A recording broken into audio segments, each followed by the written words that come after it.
The Excel ribbon is the main location of most Excel commands. You can see the Excel ribbon here on your screen. The Excel ribbon has tabs labeled as follows: File, Home, Insert, Page layout, formulas, Data, Review, View, and sometimes Developer, depending on whether or not it is showing. Inside these tabs are Excel commands that are separated into different groups. Commands on the ribbon. A command is something that tells Excel what to do. An example of a command would be the fill color command as shown here. Dialog boxes.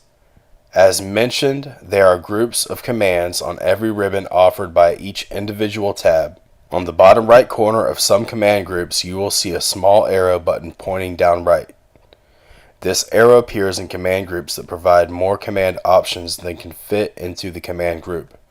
By clicking this button, a dialog box will appear offering more options. For example, if you click on Insert tab, you will see the arrow button in the Charts group. If you click on the right arrow button, the Insert Charts dialog box will appear, offering you a large variety of chart options. Commands with contextual tabs.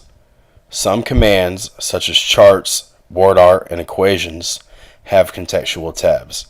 Contextual tabs offer options directly related to the command you are using. For example, if you click on the equation command listed in the Insert tab, two contextual tabs named Drawing Tools and Equation Tools will appear. Types of buttons on the ribbon.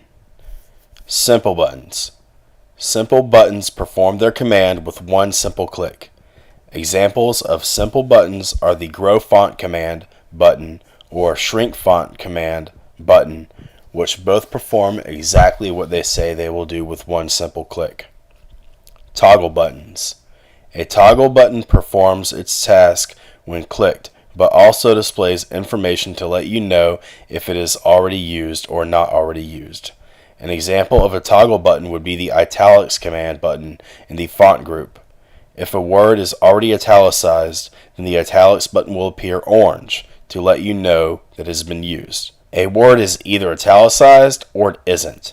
If a word is not italicized, then it will be if the cell is activated and the Italics button is clicked.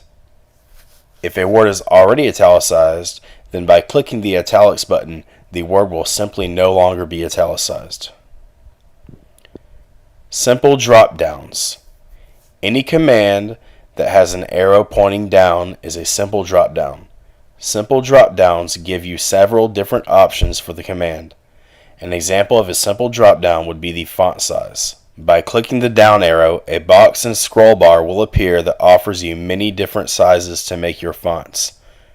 Other examples are the font face command, number format, and any other buttons that have a drop-down menu. Split buttons.